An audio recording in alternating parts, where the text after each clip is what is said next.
Hola, ¿qué tal? Bienvenidos a este nuevo su canal Entre Mente y Emociones. Mi nombre es Cindy Rosales y comenzamos.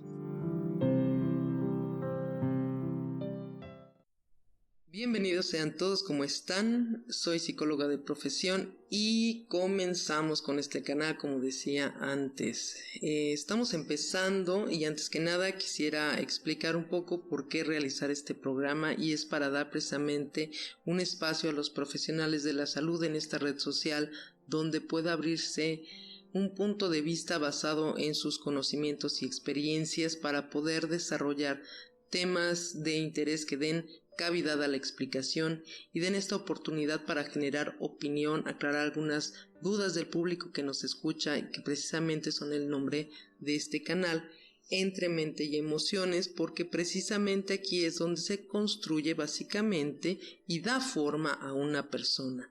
A partir de estos dos es cuando se empieza a formarse el mundo de las motivaciones, personalidades, algunas enfermedades que atravesemos, y es entre estos dos mundos de la mente y de las emociones es que se va a realizar el juego para generar la individualidad en cada persona.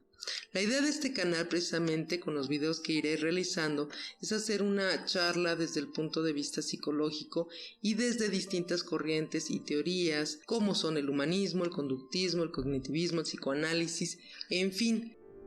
Todos estos campos de estudio muy interesantes, y me gustaría invitar más adelante especialistas en el tema y que nos desarrollarán cómo son sus definiciones, cuáles son sus técnicas y sus especialidades. Pero ahorita voy a comenzar con la definición de la mente desde la psicología general, y es muy sencilla la definición: son las capacidades intelectuales de una persona, y estas son la percepción, el pensamiento, la conciencia y la memoria. Todas ellas tienen un enorme mundo de temas para desarrollar, pero no me voy a profundizar mucho en esto porque haré un video para cada una de ellas y poder explicarlas con más detalle y cómo es que hacen una reacción en el ser humano y todos los procesos que se elaboran en conjunto. Ahora, la mente es lo que nos hace comprender el mundo, cómo vivimos y actuamos en nuestra vida.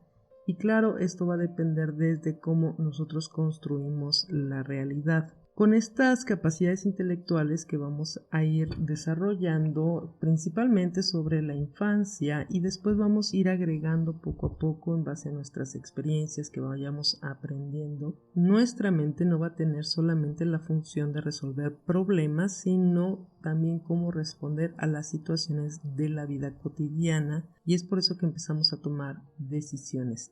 Y aquí es bien importante aclarar acerca de la inteligencia. Una cosa es el proceso mental y otra cosa son los procesos intelectuales, y por eso es que hay diferentes tipos de inteligencia que también son otro buen tema para platicar.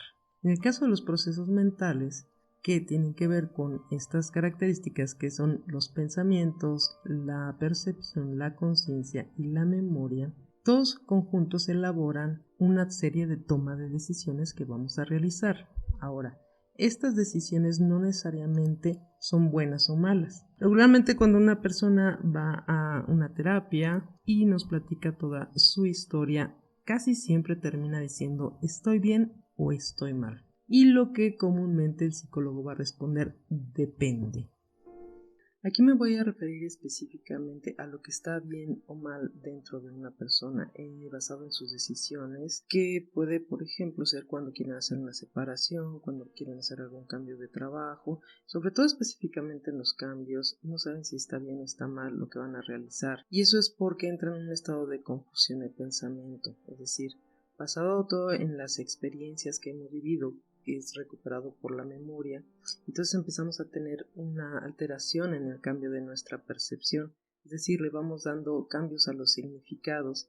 Entonces la conciencia es cuando entra en las decisiones para saber cuál sería esta mejor decisión para su bienestar, si tiene éxito o no éxito en lo que se está haciendo. Entonces cuando el pensamiento se confunde, entra en una frase muy clara que es el no sé. Y este no sé es una respuesta muy real, porque literalmente hay tanta confusión entre las ideas, las imágenes, las emociones que se van presentando, que la persona no acaba de recabar todos los datos y entonces es cuando empieza a preguntar alrededor, oye, ¿cómo tú ves? ¿Cómo realizarías tú esto? Y sobre todo cuando es más preocupante cuando las personas toman o están haciendo su vida que puede ser como algún maltrato para sí mismo, algún daño, algún sufrimiento o incluso las decisiones, por ejemplo, cuando están en el momento de las adicciones, que se están haciendo daño a sí mismos, pero no pueden dejar esta adicción que se vuelve una enfermedad, que empieza como un hábito o empieza como alguna experimentación,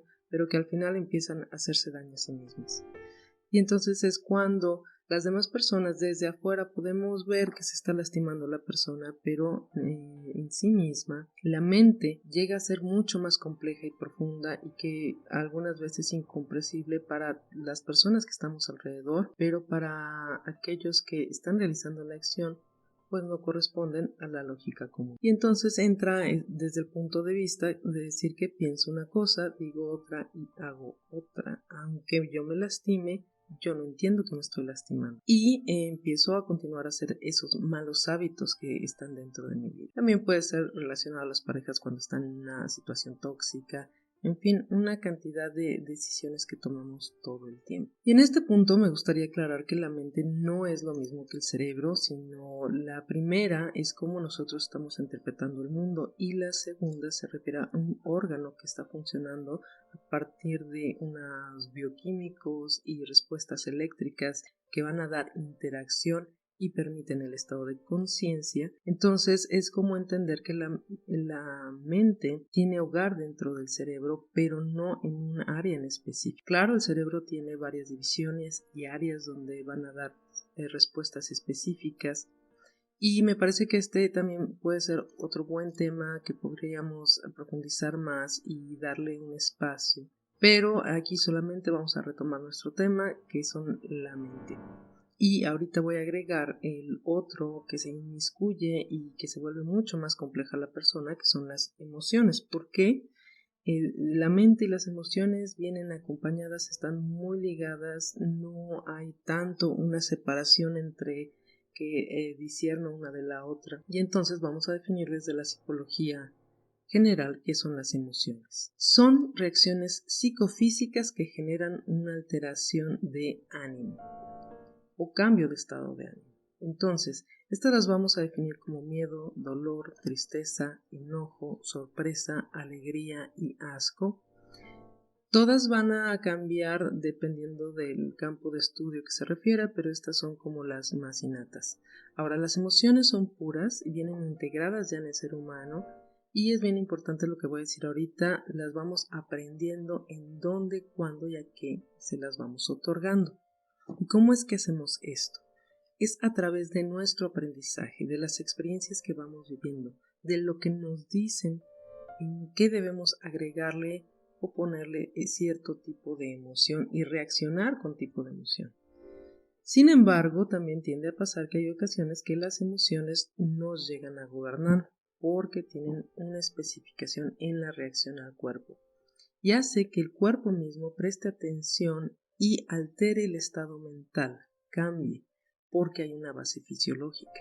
Entonces es aquí cuando el sistema nervioso va a contribuir al estado alerta del cerebro y por consecuencia a la mente. Con esto no quiero decir que necesariamente el cerebro también tenga esta reacción emocional, sino que se convierte como una interacción entre mente, cerebro y la mente, el cerebro, que es la parte del órgano, y las emociones, que también van a tener reacción en el cuerpo, en el cerebro. Entonces, les decía, nada más vamos a irnos a esta parte abstracta que va a ser la mente y las emociones. Ahora, hay un punto que quiero aclarar también aquí, que las emociones no son lo mismo que los sentimientos. La emoción, como ya las había puesto claras, pero ahora el sentimiento es, por ejemplo, la felicidad, el amor, la valentía. Y entonces, estos conceptos se vuelven una construcción de imágenes representadas por la mente y con una carga emocional, es decir, o varios tipos de emociones. Por ejemplo, en el caso del amor, entra en esta alteración del estado del ánimo, cambio del estado de ánimo, que me va a generar alguna excitación dentro de mi cuerpo, puede ser positiva, puede ser negativa. A muchas personas les asusta el amor, a otras personas les da mucha alegría, pero son estados de ánimo al final que enriquecen un solo concepto. Por ejemplo, es difícil dar una respuesta a qué es la felicidad. Cuando hacen esta pregunta las personas, ¿qué es la felicidad para ti? Entonces, la persona toma una pequeña pausa, empieza a pensar, empieza a generar una serie de imágenes que le convocaron muchas emociones y entonces da una descripción. Así también va a depender del tiempo y del espacio, es decir, la felicidad no va a ser lo mismo para un niño que para un adulto o para un adulto mayor.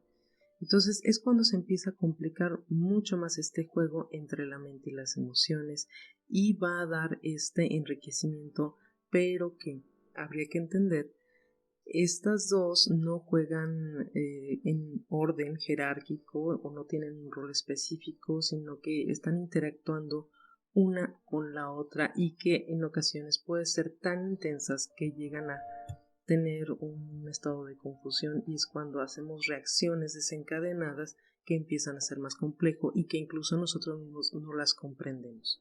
Es decir, es cuando las personas dicen, yo no sabía que iba a tener este tipo de reacción, yo no sabía que iba a pensar esto, yo no sé cómo me pondría o qué respuesta daría en cierta situación. ¿Por qué? Porque se vuelve complejo, tan complejo que nosotros mismos no nos entendemos. Entonces, las emociones no pertenecen exactamente a la mente ni tampoco son creadas por ella, sino se manifiestan por algún otro representación que pudiera incluso darnos el propio cuerpo. Entonces, la pregunta nos llevaría a dónde nacen las emociones. ¿Pueden ser tangibles? Y la respuesta sería muy clara y sería el no. Tampoco se ha encontrado un lugar específico o la ciencia misma de la investigación del área emocional no nos ha dicho exactamente dónde se encuentran las emociones. Sí encuentran manifestación en varias áreas del cerebro, sin embargo, todas se vuelven en un conjunto, no es exacto. Claro que si yo hablo con un neurólogo, con un psicólogo especialista en el área del cerebro, pues no van a estar en contradicción conmigo. Entonces, por eso lo que les decía, según la corriente, es lo que nos van a dar el punto de vista. Ahora vamos a complicar un poquito los estados emocionales. Cuando se juntan con la mente se encuentra otra área, otro concepto muy importante de la psicología y del ser humano en sus reacciones. La motivación. ¿A qué me refiero con la motivación? En esta definición de qué es la motivación, precisamente es el conjunto de representación de la idea, una representación de una imagen que está unida con la emoción. Estas dos es lo que hacen mover el día a día a las personas, ya sea positivo o negativo. ¿Qué me refiero? Todo el mundo piensa que la motivación puede ser positiva y puede ser creativa, y no necesariamente. Las motivaciones también pueden ser destructivas y también pueden generar aspectos negativos en las relaciones o en las acciones de las personas, cuando están cargadas de odio, de enojo, de malestar, de tristeza. Entonces, una persona que se encuentra en depresión encuentra una serie de motivaciones para ver toda la vida de una manera destructiva, cargada de pesadez, de angustia, de ansiedad. Entonces lo motiva a continuar en este estado de depresión. Cambiar este lenguaje, cambiar estas opiniones o estas decisiones hacia algo positivo es muy difícil. ¿Por qué? Porque la carga emocional está convertida en todas estas áreas negativas. Entonces, cuando la gente dice, no, pues solo cambia de pensamiento, cambia de ideas, todo tienes que ver más positivo, entonces la gente le cuesta muchísimo trabajo porque no tiene que ver tanto con la idea, sino tiene que ver también con la emoción. Entonces son esos dos cambios, esos dos conceptos jugando. Y entonces dices, tienes que sentirte bien para cambiar esa depresión. Tienes que sentir felicidad, tienes que sentir amor y también están dejando a un lado la parte mental. Transformar las dos al mismo tiempo es un desgaste de energía, de la parte física incluso. Por eso la gente en la depresión, cuando es una depresión de carga baja, van a costarle mucho tiempo, mucho esfuerzo para poder hacer esa transformación. También hay una depresión que es de una carga alta de energía, cuando la gente está, al contrario, no parecieran incluso deprimidos, porque empiezan a trabajar demasiado, tienen mucha ansiedad, entonces tienen mucha actividad, puede ser que estén trabajando 12 horas o más, incluso después de trabajar se ponen a hacer ejercicio, empiezan a socializar demasiado, la alimentación incluso tiende a cambiar, tiende a ser mucha. Esa depresión es muchísimo más peligrosa, porque entonces es cuando la gente incluso puede llegar a suicidarse por el tema que tienen esta energía. Cuando una persona tiene una depresión donde solamente está en cama, está llorando, está triste, no se quiere ni levantar, entonces es menos peligroso, pero sí más largo, más doloroso, porque la gente no puede moverse. Y las dos tienen esta destrucción hacia sí mismos, es decir, el cuerpo mismo, la mente, solamente ve aspectos negativos que quieren negar. En el caso de la depresión, que estás todo el tiempo cansado, entonces la gente duerme. Cuando la gente está en la depresión, que es activa, todo el tiempo está haciendo cosas para no pensar. Entonces las dos hacen esa transformación, y para no sentir, que es lo más importante. Entonces, cuando hablamos también acerca del manejo de las emociones, si mis emociones pueden ser canalizadas y dirigidas hacia la parte constructiva de mí mismo, entonces eso me va a ayudar a poder incluso en algún momento dirigir mis ideas y mi mente. Entonces tiene que haber un equilibrio entre mente y emociones, y ser lógicas y congruentes con lo que estoy entendiendo de mis capacidades, es decir, saber manejar estos recuerdos y emociones, algunos dolorosos, algunos positivos, pero que vayan trabajando conmigo al mismo tiempo que voy viviendo las experiencias, voy aprendiendo de ellas, voy agregando carga emocional, y entonces me puedo hacer ya responsable de mí mismo como persona. Ese es el juego que hay entre la mente y las emociones, y es lo que nos hace tan ricos pero tan complejos al mismo tiempo.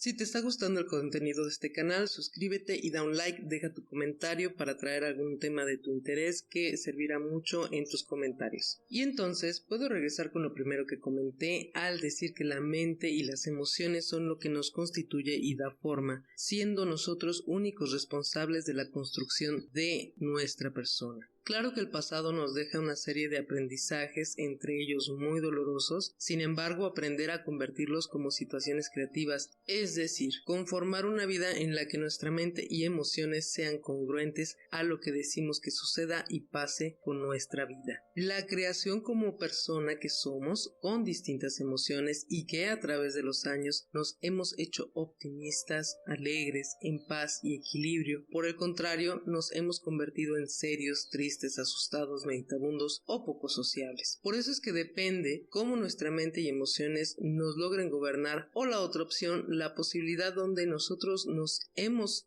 hecho responsables y tomemos a nuestro ser creado, donde tengamos la posibilidad de generar una autorregulación y equilibrio. El ser humano tiene distintas áreas que lo complementan, y cada una tiene su importancia y relevancia para formar una satisfacción, y son el trabajo, la familia, amigos que generan diversión, la pareja, incluso también el área de la salud con el ejercicio y una sana alimentación que aclara bien la mente y el cuerpo.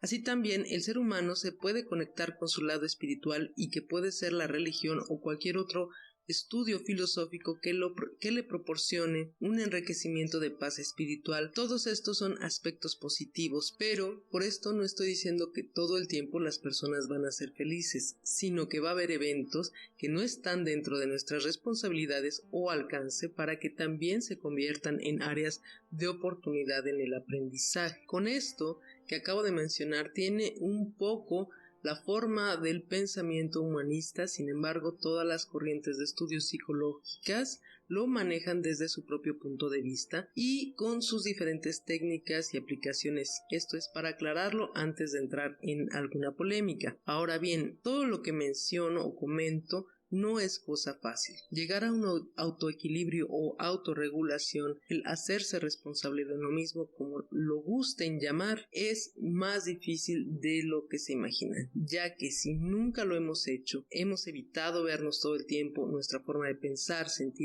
y actuar, incluso siendo preferible a ver a los demás o arreglar la vida de los demás y no la de uno mismo, entonces por supuesto que entra aquí el autorrechazo y esta falta de apreciación a sí mismo. Y es cuando las personas ya no dirigen su vida, sino la vida es quien los está dirigiendo, es decir, la gobierna la mente y las emociones, y cae probablemente en un trabajo que no gusta, una pareja donde se ha perdido el sentido, con una familia que hay conflicto, y es cuando entra aquí los estados de soledad, angustia, ansiedad y todas las consecuencias que genera la negatividad y la falta de un sentido de vida. Es aquí cuando entran los estados de soledad, angustia, ansiedad y todas las consecuencias que genera la negatividad y falta de un sentido de vida. Y como mencioné, cada persona se distrae de estas situaciones según cómo la experiencia le haya favorecido, entonces es cuando nos volvemos víctimas de nosotros mismos, siendo el propio autoagresor.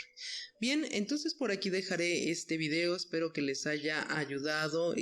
Seguramente traeré el video de la construcción de la realidad, espero que sea en esta misma semana, y un gusto haber estado con ustedes. Espero que les haya gustado el contenido, dejen un like y su comentario y nos vemos hasta la próxima.